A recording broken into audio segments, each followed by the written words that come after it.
નમસ્કાર, અમારી news channel news for કાઠિયાવાડને લાઈક કરો, શેર કરો અને સબસ્ક્રાઇબ કરો. News for Kathiawad. નમસ્કાર.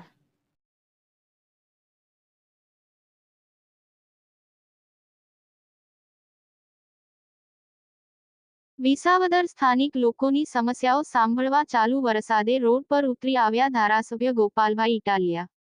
વિસાવદર શિવમનગર સોસાયટી તેમજ અન્ય સોસાયટીના લોકોના મૂંઝવતા પાણીના પ્રશ્નો, રોડના પ્રશ્નો, ભૂગર્ભ ગટર કુંડીઓના પ્રશ્નો અંગે કર્યું હલાબોલ.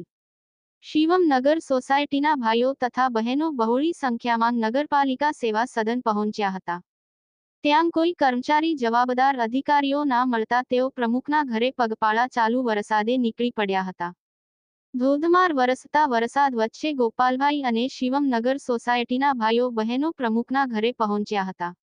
રસ્તામાં જ પ્રમુખના મુલાકાત થઈ હતી, તેથી તેઓને ધારાસભ્ય ગોપાલભાઈ ઇટાલિયા સાથે શિવમનગર સોસાયટીના લોકો સ્થળ ઉપર લાવ્યા હતા અને તેમને મૂંઝવતા પ્રશ્નો રજૂ કર્યા હતા.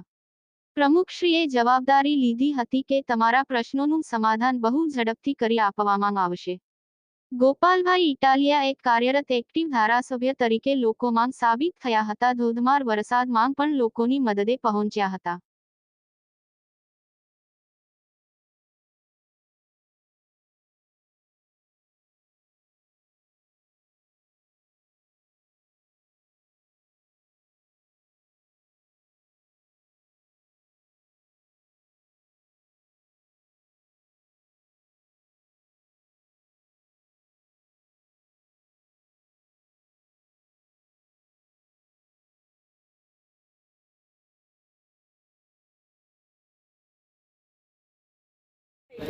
વિસાવદર અમારે રસ્તા નથી, રોડ નથી, લાઇટનો પ્રોબ્લેમ રહેશે, ગટરનો પ્રોબ્લેમ રહેશે, કચરાવાળો નથી આવતો કોઈ, પછી દરેક વસ્તુનો પ્રોબ્લેમ છે. અમે કેટલી વાર રજૂઆત કરી તો અમારી રજૂઆત કોઈ સાંભળવા તૈયાર નથી. અહીંયા અમે 8 વર્ષથી તો ત્યાં હાલવાના રસ્તા નથી. તમે એકવાર આવીને જોઈ જાઓ તો તમને ખબર પડે કે ત્યાં કેવા રસ્તા છે.